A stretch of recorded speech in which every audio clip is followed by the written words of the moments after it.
Good afternoon, everyone. Welcome back to Starkey Farmstead. Okay, guys, today's topic is so important. Let's talk about quarantining new animals into your flocks and into your herds on your property, your homestead or your farm, okay? There cannot be a more important topic than biosecurity of your animals. And this is why.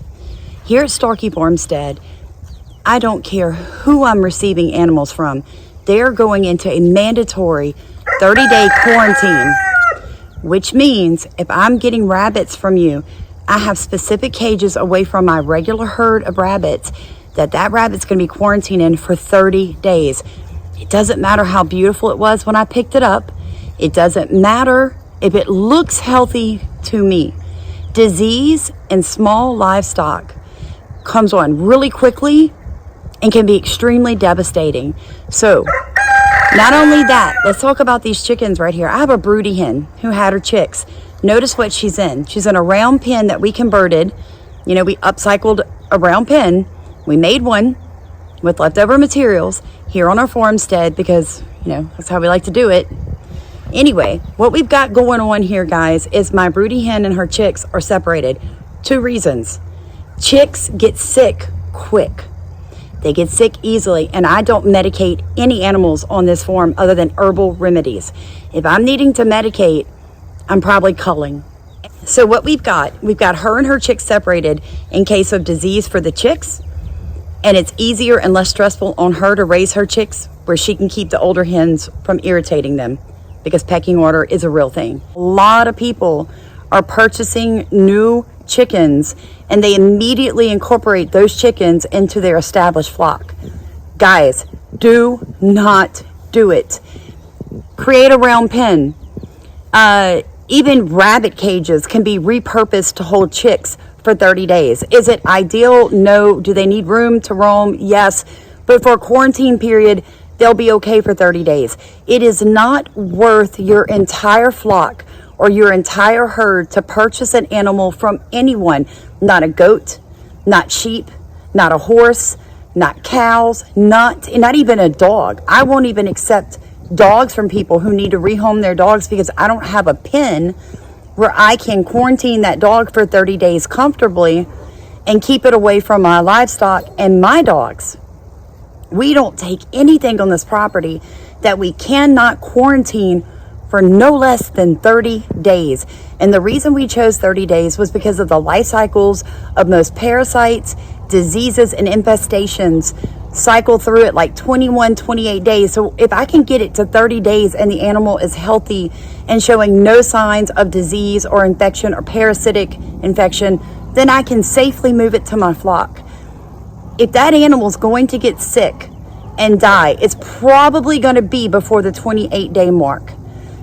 That is why here at Starkey Farmstead, we have a 30-day quarantine rule on any animal brought on this property. Let me tell you a story. I had a neighbor who thought she was doing me a favor, and she brought over this really pretty white hen. She went directly into my chicken coop. I wasn't home.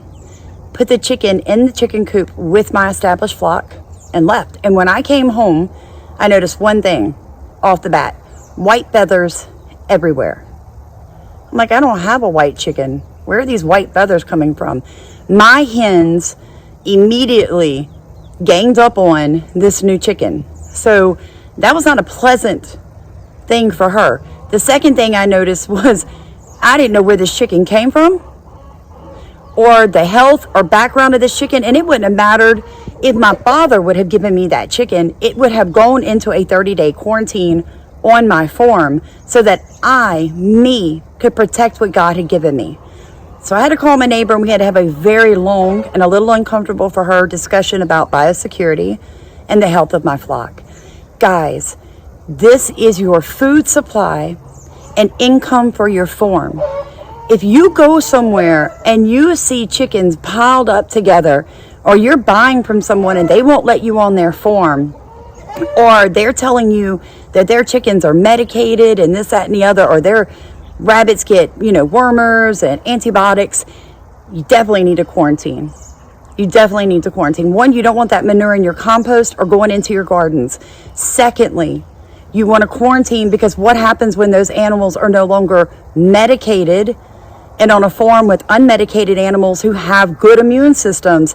It's really going to affect that one whose immune system has been suppressed with pharmaceuticals. That's all I'm saying. You really got to think through, guys. I'm believing in you. I am believing in your vision.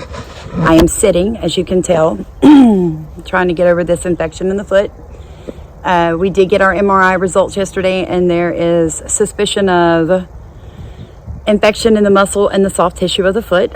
And when we looked up radiological terms and the use of suspicious of, it means that there's a 70% likelihood that it is infected. So we are back on antibiotics. I am sitting. I saw this off Grow Family yesterday. King was sitting to do some work in the garden due to an injury. And I thought, you know, when you're watching someone that's more wise than you, someone with more experience than you, maybe you should take a page out of their book. So Sam is sitting today while she's doing this video, even though I'm a mover. I like to move, guys. So I do appreciate you guys being here. I love the fact that our channel is growing, that people are talking to each other. One more thing, I am seriously considering doing a soil health no-till beginners class here at Starkey Farmstead with our honored guest, Pawpaw Sammy, who is a worm guru. Along with the registration fee, I was thinking about giving each and every person that signs up a 5-pound bag of organic premium worm castings that we make here at Starkey Farmstead and at Pawpaw Sammy and Allybug. My dad makes his own, but we use the same materials. We have the same breeding stock. We share worms. You know how that goes. So I was just wondering how many of you guys would really be interested in that. I'm thinking the registration fee would probably be $75. It would be a 3-hour class. You would get water and snacks. We have a bathroom on the premises. We have a hand washing station. We have a covered area with a big picnic table. But we would literally, from start to finish, show you how to no-till. We would show you how to worm form. We would give you a 5-pound bag of worm castings. And we would also show you biochar and composting in your chicken coop. So I'm wondering how many of you would really be interested in that. Learning how to transplant into no-till, learning how to fertilize with no-till, just seeing the concept of no-till from the grass to the completed bed. We'll walk you completely through it, and then we'll take you into our 1/4-acre market garden and show you how you can upscale that from a 5x5 plot to a 108 by 108 foot plot. So if you are interested, please drop in the comments that you would like that. Let me know if April 1st or April 7th, I think it was 7th, would be best for you.